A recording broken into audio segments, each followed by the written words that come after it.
Very good, સાચો જવાબ છે. સાચો જવાબ પડે એટલે તાળીયા. કોઈ બીજો પ્રશ્ન ધરતી સામાન્ય ઊંચાઈ કેટલા ફૂટ હોય છે? ફટાફટ જવાબ આપવાનો.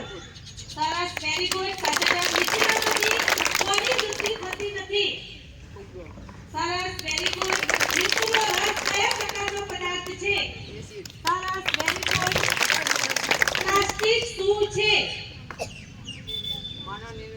વેરી ગુડ, સરસ. અબ્દુલ કલામને પાસે 5 જોરદાર તાળીઓ આપી દીધી.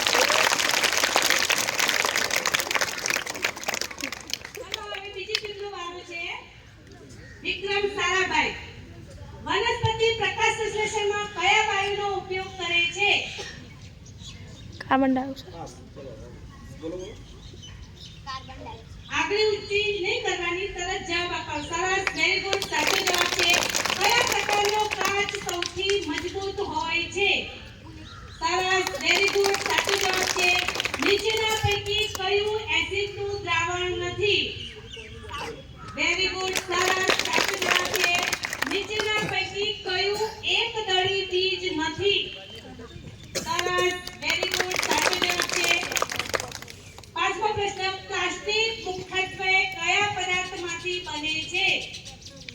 સરસ, સાચો જવાબ છે. તો વિક્રમ સારાભાઈ ટીમ માટે જોરદાર તાળીઓ સાથે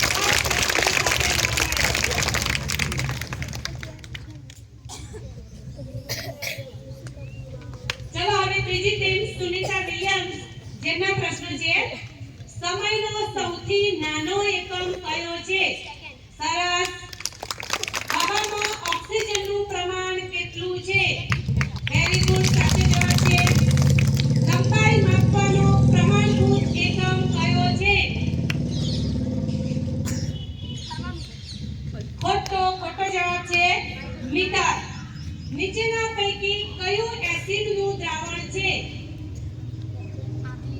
વેરી ગુડ, સાચો જવાબ છે.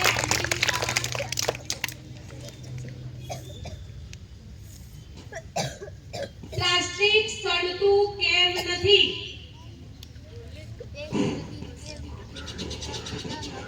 સરસ, વેરી ગુડ, તે કુદરતી રીતે વિઘટન થતું નથી.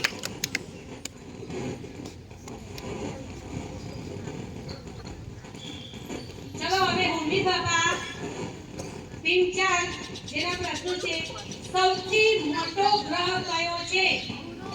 સરસ, વેરી ગુડ. વનસ્પતિનું રસોડું કોણ છે?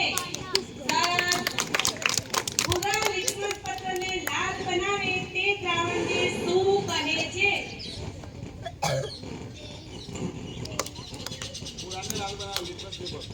ખોટો જવાબ છે. બીજને ઉગવા માટે નીચેના પૈકી કયું પરિબળ જરૂરી નથી? સરસ, વેરી ગુડ.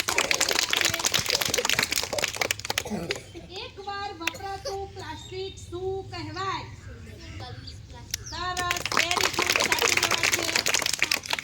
ચલો હવે આપણી લાસ્ટ ટીમ, જેનો પહેલો રાઉન્ડ, કલ્પના ચાવલા, જેનો પહેલો પ્રશ્ન છે હોકા યંત્રમાં કયા પ્રકારનું ચુંબક વપરાય છે? વેરી ગુડ, સાચો જવાબ છે. પંખામાં કઈ ઊર્જા વપરાય છે? સરસ, વેરી ગુડ. કોણ લાલ લિટમસ પત્રને ભૂરા રંગનું બનાવે છે? ખોટો જવાબ છે. ગાજર એ વનસ્પતિનું કયું અંગ છે? સરસ, વેરી ગુડ.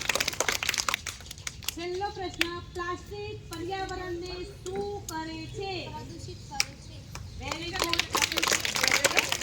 ચલો પ્રથમ રાઉન્ડ પૂરો થાય છે. પ્રથમ રાઉન્ડને અંતે સ્કોર કહી દી. અબ્દુલ કલામ ને 25. સરસ, વેરી ગુડ, તાળીઓ ભાઈ અબ્દુલ કલામ.